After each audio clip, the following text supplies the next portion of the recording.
On a beaucoup parlé d'image, on va parler logement forcément, puisque c'est un des deux volets qui a guidé votre engagement politique. Mais d'abord, deux mots sur la partie politique, vous l'avez dit, avec deux périodes bien différentes. Ouais, extraordinaire.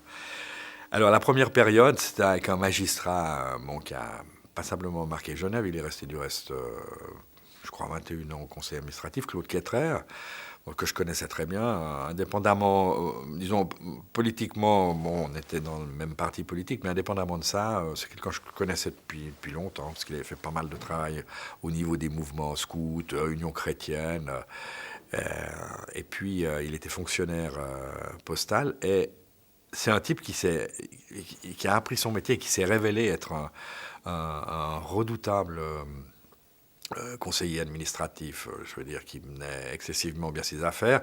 Il avait un département qui était évidemment très intéressant, c'était le département des constructions. Alors, moi qui étais déjà un peu dans le domaine, je veux dire, on s'est rapidement entendu. Et dans toute la partie des grottes, où j'ai présidé pendant une dizaine d'années, pendant les périodes un peu chaudes, ce qui a été intéressant, c'est que là aussi, avec Claude Quetrer à la ville, avec Christian Grobet à l'État, je veux dire, on a réalisé un assez bon trio de fonctionnement. Le travail qui se faisait aux grottes consistait à déblayer un peu le terrain politiquement, parce que ça a toujours été un truc chaud pendant toute la période. Faut dire qu'on a passé d'une période où au départ, tout le monde voulait raser les grottes, et puis finalement, je veux dire, on a réussi à en faire quelque chose où les gens ont du plaisir à vivre actuellement. C'est quasiment en pleine ville, mais tout en n'étant quand même pas la ville avec son immense circulation. Et là, moi, j'ai beaucoup travaillé avec Claude Quetrer. Alors, je veux dire, c'est quelqu'un que j'ai beaucoup apprécié. C'est pour ça que j'appelle ça un peu les années Quetrer. Malheureusement, j'ai dû négocier son départ, qui était un peu douloureux, parce que il n'avait pas envie de partir, quoi. Et puis, c'était le moment qu'il parte. Et puis, ça, c'est toujours assez problématique, je veux dire. Il faut préparer ces choses-là. D'abord, parce que vous pouvez ne pas avoir envie de partir, mais quand vous êtes magistrat et que tous les 4 ans, vous allez en élection, vous pouvez vous rencontrer avec des gens qui n'ont pas envie de vous revoir.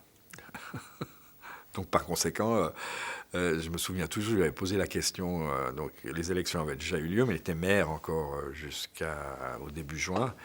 J'avais toujours dit, écoute Claude, est-ce que tu as mis une fois dans tes paramètres le fait que tu pouvais ne pas être élu?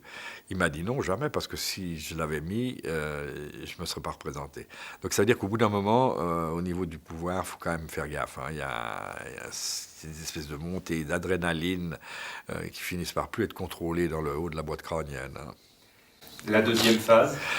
Alors là aussi, période extraordinaire, il y a tout juste 20 ans. C'était en 91. J'ai eu la chance de pouvoir présider la campagne électorale qui a amené à faire en sorte que Alternative a pris la majorité au conseil administratif. Conseil administratif que vous avez d'ailleurs refusé. Ah oui, oui, oui. Alors pour moi, les choix, ils ont été faits. Je ne l'ai pas refusé, mais les choix ont été faits. Moi, j'ai pris tellement de plaisir dans la communication et le logement que je ne vois pas ce que j'aurais été faire à gérer les pompes funèbres et cimetières, quoi. Je dis, voilà, pour faire court. Même si devenir maire de Genève pouvait représenter une carte de visite. Écoutez, moi je ne sais pas ce qu'on retiendra de mon passage. Cela dit, je m'en fous un peu, mais attendez, il faut juste que je me mouche. Non. Non, moi, c'est pas le pouvoir qui m'intéresse, c'est l'instrumentation qu'on peut en faire pour faire avancer des projets. Je trouve que c'est ça qui est extrêmement motivant. Jacqueline Burnand a représenté beaucoup dans cette période-là. Vous l'avez porté, accompagné. Ouais, moi on était en discussion, pour savoir qui c'est qui irait éventuellement au conseil administratif, que moi mes choix étaient faits déjà depuis un bon moment. J'avais du reste arrêté le conseil municipal pendant 4 ans, c'est-à-dire pendant le temps où j'ai présidé la radio-télévision romande, je trouvais que c'était pas tellement compatible d'avoir un mandat politique. Et puis tout le monde se disait, tiens, il est parti, 12 ans, voilà, il est loin, quoi. Et je suis revenu. Et je suis revenu avec Jacqueline Burnand. Pourquoi? Bon, d'abord, c'était une assez bonne copine. Puis je pense que c'était aussi un peu le moment pour le Parti socialiste. Il y avait une candidate, je veux dire, hors pair, qu'une femme soit présentée. Puis comme j'avais à peu près la certitude qu'elle reprendrait le département de Claude Quetrer, c'est-à-dire qu'elle garderait les constructions, mon amour pour la construction ont fait que, avec l'amitié que j'avais pour Jacqueline Burnand, les choses se sont excessivement bien passées pendant ces trois législatures. Elle a fait 3 législatures.